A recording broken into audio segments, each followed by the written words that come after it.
आपका हमारे चैनल में स्वागत है। आपको डरावनी कहानियां पसंद है तो चैनल को सब्सक्राइब करें और बेल आइकॉन प्रेस करें। तो चलिए कहानी को शुरुआत करते हैं। यह कहानी एक लड़की की एक छलावा भूत से हुए सामने के बारे में है। एक दिन उसका सामना एक छलावे से हो जाता है। यह कहानी तब की है जब मैं अपनी मौसी के घर छुट्टियां बिताने गया हुआ था। उस समय मेरी गर्मी की छुट्टियां चल रही थी। मेरे मौसा जी एक डॉक्टर है, तो उन्हें रहने के लिए एक क्वार्टर मिला हुआ था। वे उस क्वार्टर में दूसरे मंजिल पर रहते थे। उनके फ्लोर पर एक बालकनी थी जिसके पीछे की ओर एक जंगल था, और रात के समय उस जंगल से अजीबोगरीब आवाजें सुनाई देती थी। ऐसे ही एक दिन की बात है जब हम सभी खाना खाकर रात में बालकनी में बैठे बातें कर रहे थे कि तभी मेरी मौसी का लड़का हमसे कहने लगा कि किसी में इतनी हिम्मत है कि वो रात के इस समय में इस जंगल के अंदर जाए। हम सभी हंसने लगे और उससे कहने लगे कि क्या फालतू की बात कह रहा है, भला कोई इस जंगल में इतनी रात में क्यों जाएगा? कहीं कोई जंगली जानवर मिल गया तो शामत पक्की है। सब हंसने लगे। वो बोला कि मैं मजाक नहीं कर रहा हूं। मेरे स्कूल के दोस्त बताते हैं कि एक बार ऐसे ही एक लड़का उस जंगल में चला गया, फिर उसका कभी कुछ पता नहीं चला। गांव के लोग बताते हैं कि उस LDHK को अपने पिता के जंगल में बुलाने की आवाज आई थी, और वो उनकी आवाज के पीछे पीछे उस जंगल में चला गया, और फिर कभी किसी ने उसे नहीं देखा। मैं हंसने लगा कि यह तो झूठी कहानी है। अगर वो लड़का लौटा ही नहीं तो लोगों को किसने बताया कि वह आवाज उसके पिता की थी?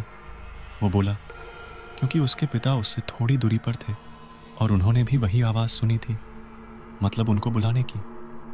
उनकी ही आवाज में कोई उनके बेटे को अपनी ओर पुकार रहा था। जब वे दौड़कर वहां पहुंचे तो उन्होंने देखा कि वहां पर उनका बेटा नहीं था, इसलिए कोई भी उस जंगल की ओर नहीं जाता। मैं अपने मौसेरे भाई की यह कहानी सुनकर हंसने लगा कि वाह क्या बात है, जंगल का भूत जो लोगों को गायब कर दे। फिर हम सभी उठकर टीवी देखने लगे, और थोड़ी देर बाद में उस बालकनी में जाकर थोड़ी फ्रेश हवा खाने लगा। रात का समय में उस जगह अच्छी खासी हवा चल रही थी, और मैं उस जंगल की ओर मुंह करके देखने लगा कि आखिर कौन होगा वो। क्या वो सच था कि तभी मैंने अपने मौसेरे भाई को उस जंगल के किनारे खड़ी डीहे देखा। वो मेरी ओर नजर करके हंस रहा था और मुझसे इशारे में कह रहा था कि तुम भी यहाँ आओ। मैं चौंक गया कि अभी तो वो टीवी देख रहा था, फिर नीचे कैसे पहुंच गया। मैंने पीछे मुड़ कर देखा, वहां वो नहीं था, तो मुझे लगा कि शायद ये नीचे चला गया है और मुझे भी नीचे बुला रहा है। वो अब मुझसे बोला कि अरे देख क्या रहे हो, नीचे आओ, थोड़ा सैर करते हैं। मैंने सोचा चलो थोड़ा घूम ले, तो मैं नीचे जाने के लिए दरवाजे तक गया ही था कि तभी मैंने देखा कि मेरा भाई तो टॉयलेट करके बाहर आया है। यह देखकर मेरे रोंगटे खड़े हो गए, और मैं बस यही सोच रहा था कि अगर ये यहाँ है तो वहाँ नीचे कौन है। मैं उससे बोला कि तुम तो नीचे थे, इस बाथरूम में कब आए? वो बोला कि मैं तो यहीं था, मैं तो बाथरूम गया ही नहीं हूँ। तुम क्या बोल रहे हो? मैं उससे बोला कि मैंने अभी अभी तुम्हें उस जंगल के किनारे देखा था और तुम तो मुझे बुला भी रहे थे। वो बोला मजाक मत करो, तुम्हें क्या लगता है मैं डर जाऊंगा? मुझे पता है कि तुम मुझे डराने का प्रयास कर रहे हो, पर मैं नहीं डरने वाला। इतना कहकर वो टीवी देखने चला गया। मुझे यकीन नहीं हो रहा था कि ये मैंने अभी क्या देखा है। उसी रात मैं जब सो रहा था तब किसी की मुझे पुकारने की आवाज आ रही थी।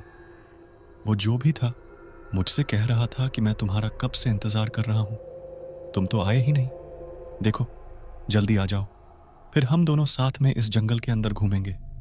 इस बार यह आवाज मेरे भाई जैसी नहीं थी, बल्कि किसी ऐसे बूढ़े आदमी की थी जो काफी लंबा होगा और बहुत ज्यादा सिगरेट पीता होगा।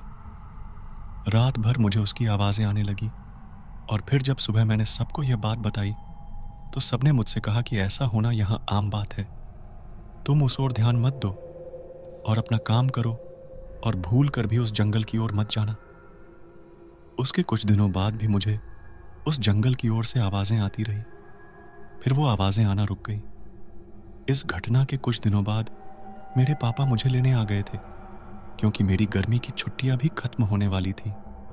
उस जंगल में रहने वाले को लोग छलावा कहते हैं, और जो कोई भी उसके पीछे जाता है वो फिर कभी लौट कर नहीं आता। अगर आपको कहानी पसंद आई है तो चैनल को सब्सक्राइब करें और लाइक करें। मिलते हैं नेक्स्ट कहानी में।